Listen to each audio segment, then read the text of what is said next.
everybody, welcome to this week's Weekend Filler.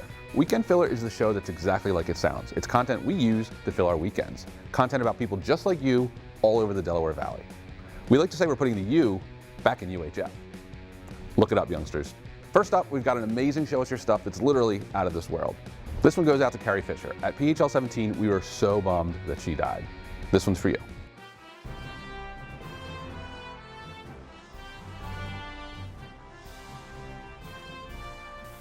Hey Weekend Filler fans, my name is David Wilkinson and I'm here to show you my Star Wars collection. Pretty much everything that I received as a kid I hung on to and I still have. Darth Vader TIE Fighter was one that I got for Christmas. My Millennium Falcon here I got when it was for my 10th birthday. I have no idea how big the collection is. I used to keep a spreadsheet of everything I had and was meticulous about it. So I never really counted the pieces. I don't know how much I have. I don't know really what it's even worth. To me, it's got a lot more personal value than any monetary values. I guess Christmas '94 it would be, and my mom passed away in early 1995. It was on back order and it didn't arrive her funeral. When we got home and we were all back at the house, it showed up at the door and they delivered it that day. So that one has a lot of sentimental value. My background is really as an artist. I grew up, I was always a very creative person. This is a painting that I did back in my senior year of art school. It really was my senior thesis. As I graduated, I wound up getting a job almost accidentally at Tyco Toys in Mount Laurel, New Jersey. I've been working in and out of the toy industry ever since. I got to do all the artwork on the Mighty Bean tin here for Darth Vader, so that was really cool to actually be able to have worked on something that found its way into my collection. This is probably one of the more rare items I have. The book that was sent out to theaters, and I find it interesting because even the logo is not the same logo that we know now. What we have here is a complete collection of the original Star Wars figure line that was released from 1978 to 1985. The hardest one to get in here is probably Yak Face, as well as Blue Snaggletooth. He was a Sears exclusive. As the story goes, is that all they had were pictures of that face. So when Sears released theirs, he was a lot taller than he was in the movie. Yeah, as I say, I mean, the bulk of my collection is certainly vintage. The latest editions are things my son has outgrown and he wants to put in the collections. I just want to thank you all for coming by to check out my Star Wars collection, and that's a wrap. All right, we just showed you one of the best toys of all time. Now we're going to show you one of the worst toys of all time. Literally, this doll will haunt your nightmares. We all learn about Thomas Edison in school. Well, Thomas Edison, in addition to his pioneering innovations like the telegraph and the phonograph and the light bulb, was also a talking doll. Edison was the first to record voice using the phonograph, a technology he pioneered, and inserting those miniaturized phonographs into the body of dolls. So those dolls, when cranked, would recite a 6-second long nursery rhyme.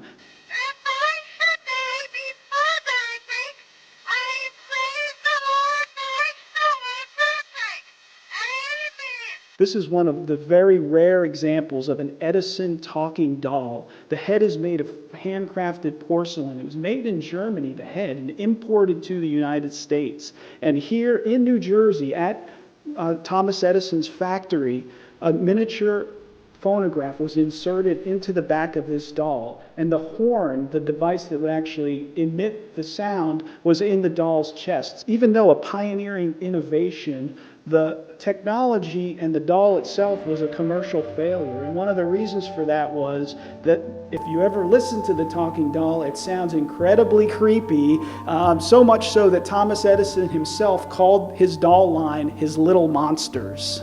That's a wrap, everyone. Thanks for visiting the New Jersey State Museum. You've seen some toys, but there's much more at the New Jersey State Museum. Hope to see you here soon. No Pants Subway Ride isn't new to Philadelphia. What is new is Ray Wall. Ray Wall took this thing over and he made us drop our pants for a reason.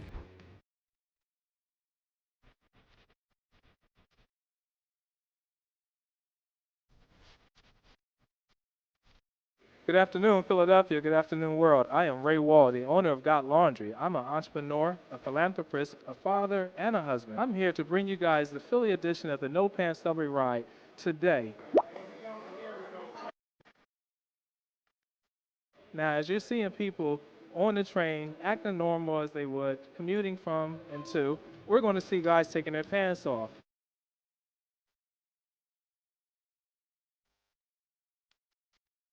And we're going to have fun. We're going to shock you. We're going to take you out of your comfort zone. And we're going to show you guys a different side of us. We're going to be very relaxed. We want to kind of have fun, but at the same time, as we're dropping our pants, we want to collect those pants. We want to take those pants and give them to the people of need.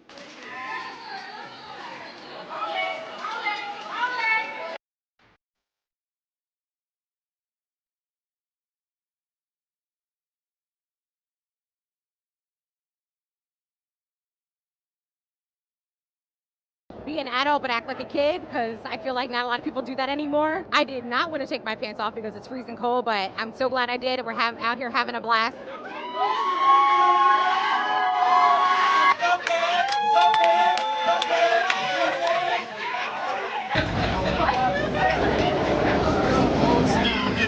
Oh my God.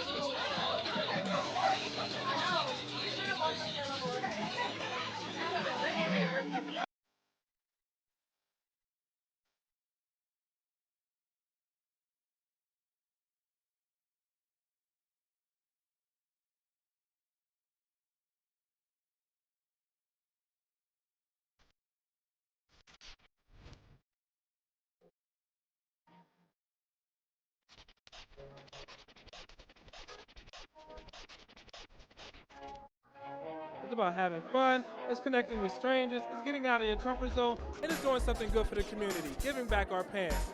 Thank you.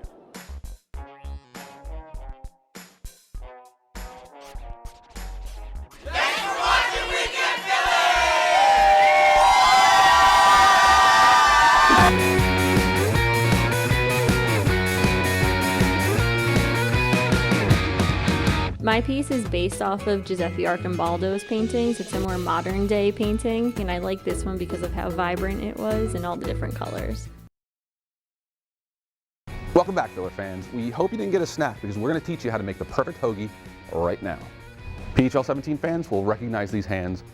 They belong to Frank Marciante.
Who doesn't love to play with their food? These folks bring that to an art form. Also, check out these clown shoes.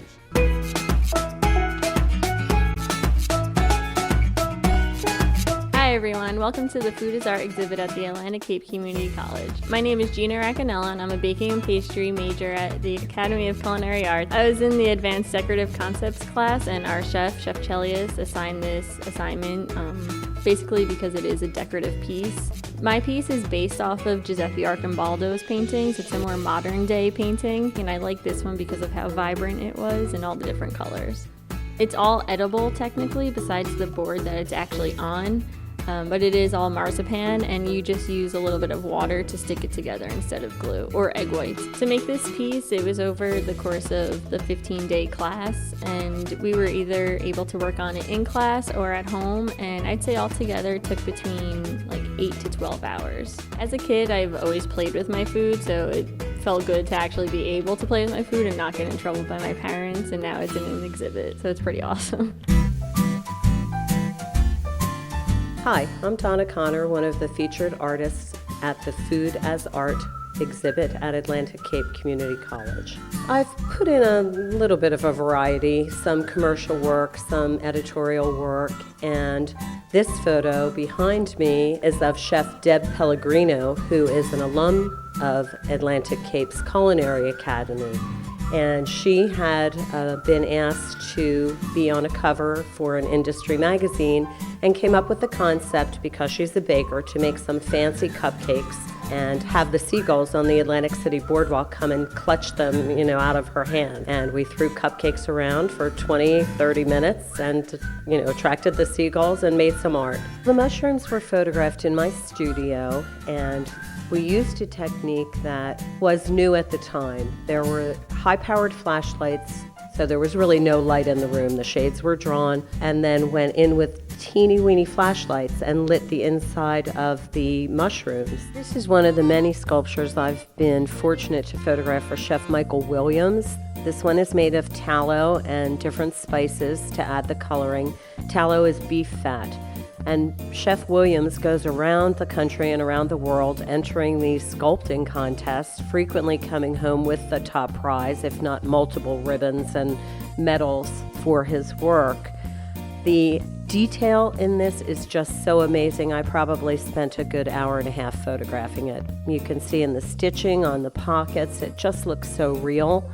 And his craftsmanship is really impeccable. I hope he is rewarded in return with the medals that he's winning. This is another piece by Chef Michael Williams, a jungle theme that he's also sculpted out of lard with spices, adding the color, and in this one, some food coloring. The texture is really amazing, the difference between the sand of the desert and the fur of the tiger. Every little detail is meticulously crafted. I'm really appreciative of being invited into this show at Atlantic Cape. I think they're a fabulous resource for our community. Their chef educators and their students are the real artists in this show. They make something out of nothing, and it's artistic and it's beautiful, and I just commend them.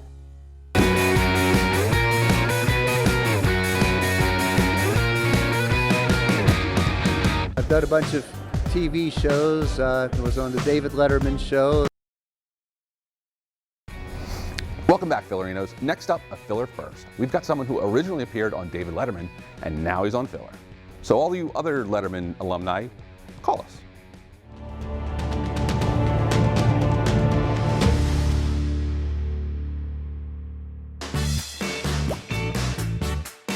Hi, I'm Larry Vee, the juggler, and I was born and raised in Philadelphia.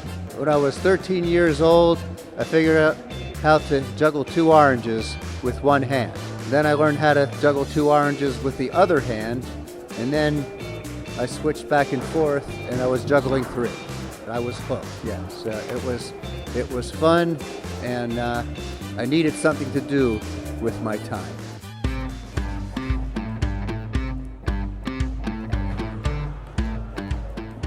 "40 years ago, on February 14th, I bought my first unicycle. I had to clear a path in the snow in the back of my parents' house. Worked real hard on that for 4 days. On the 4th day, I was able to ride out of the long driveway.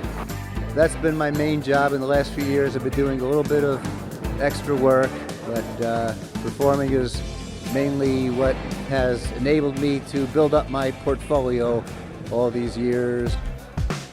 I've done a bunch of TV shows. I was on the David Letterman show. That was in 2003, and when I first started in show business, I lucked into a spot on the Mike Douglas show. I've been in show business for almost 40 years now. A lot of people know me, and I haven't been in an IJA festival, the national festival, in many years, but people still remember me. One day I expect to retire and hopefully still performing.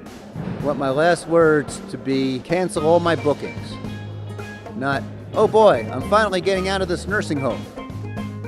I'm the amazing Larry Vee. You can do a search for Larry Vee or the amazing Larry Vee. Call me. You can find out just how easily I can be bought. For schools, fairs, malls, camps, anywhere.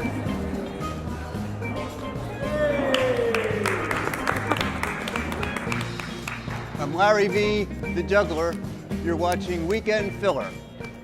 And finally, a story about Phillies and trees. From Larry Bella to the Lorax, we know you're going to dig this one. The Phils are going to plant a tree for every home run they hit this year. There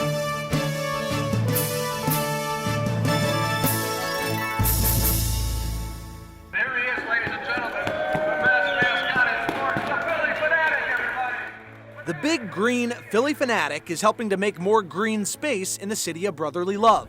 It's all a part of the Phillies' Home Run for Trees initiative. Basically, if a Philly hits a home run, a tree gets planted in the offseason. So this year we'll be planting 161 home run trees. So the trees will be planted this weekend and tagged with the name of the player who hit the home run this past season. This weekend, hundreds of additional trees will be planted by the Pennsylvania Horticulture Society. This is part of the Plant 1 Million campaign. It's the largest multi-state tree campaign in the nation. The goal is to restore the tree canopy cover, which is the land shaded by trees in the greater Philadelphia region, to 30%. There's also an additional 800 or so trees going in the ground on top of that. So Phillies and PGW, as well as all of the volunteers in neighborhoods across the city and region, are partners in making this happen. Since the Home Runs for Trees program began 5 years ago, over 700 trees tagged with the names of players have been planted in the area. The trees help clean the air, they help make the neighborhood more beautiful, and for every tree that will go in the ground from here, the volunteer tree tenders who are in that community have done outreach to the homeowners, gotten permission, selected the right species for that environment, cut the pit, and ready to go. So they should be greeted with a warm welcome when they get where they're going.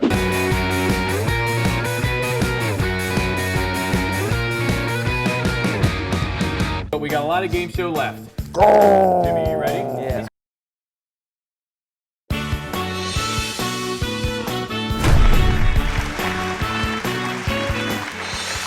Welcome back, Filler fans. It's time for the show within the show. It's the weekend game show, and we've got a main event cage match here tonight. Joining us are the wrestlers of CZW, Combat Zone Wrestling. First up, we've got Frankie Picard. Frankie, welcome to the show. Oh, thank you. Who's ready for war? We gonna do this. We gonna do this. I'm gonna win this. All right, well, in the other corner, we've got Jimmy Lloyd. Jimmy, welcome to the show. Let's do this. All right, we got two amazing competitors from CZW. They've got wrestling knowledge, and we're going to drop it here tonight. All right, here we go. Round one is name that tag team.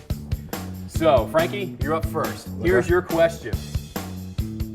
Name the two members of the Colossal Connection who wrestled together from 1989 to 1990.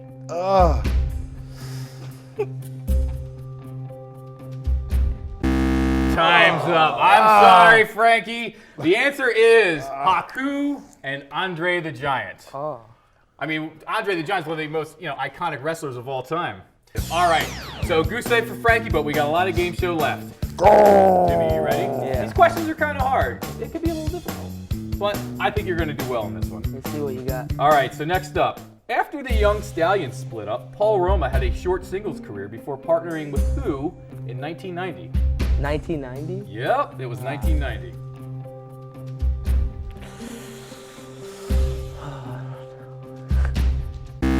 All right, Jimmy, sorry, time's up. The answer to that question is Hercules Hernandez. He teamed with Hercules Hernandez. Next category, fellas, is Tag Team Championship. So, Frankie, let's see if we can get you on the board. What team holds the record for the most WCW Tag Team Championships? Harlem Heat. Harlem Heat is correct. You are on the board. Now, bonus points here. What October pay-per-view did they start their final title reign? October pay-per-view. Oh! What did you just say? Halloween Havoc. Halloween Havoc. You know what? I'm gonna give you mood. We'll give it to you. Halloween Havoc. It was like right there, but it was like I wasn't too sure. All right. Well, I'll tell you what. The good news is you're on the board. So we got 10 points for Frankie. He's on the board. Now, Jimmy, you're coming from behind now. Yeah. Right, so here we go. Let's go. The Miz holds the shortest tag team title reign in WWE history. Who was his championship partner? John Morrison.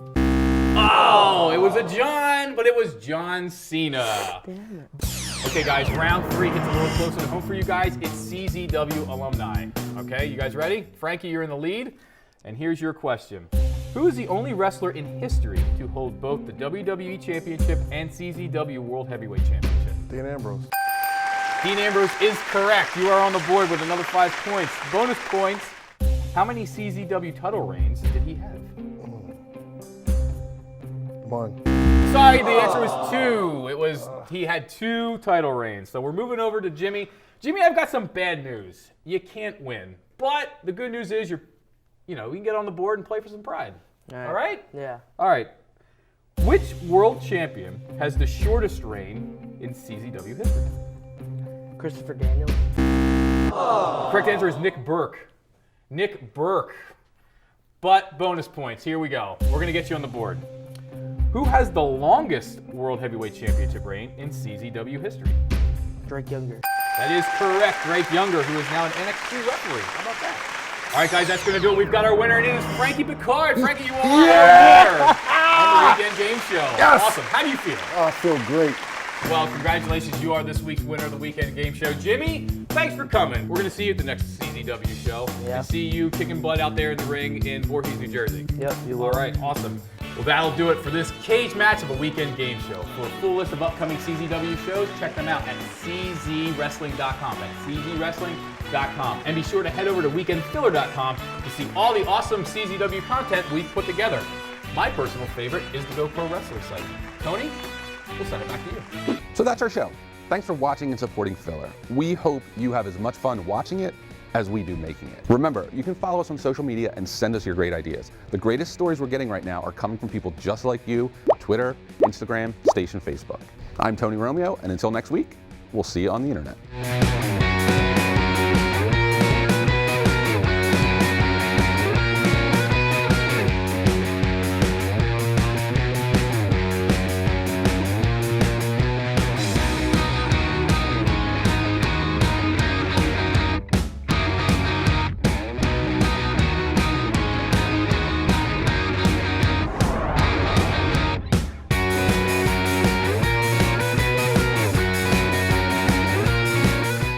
Who doesn't love to play with their food? Well, these folks bring that to an art form. Literally, to an art form. Is that it?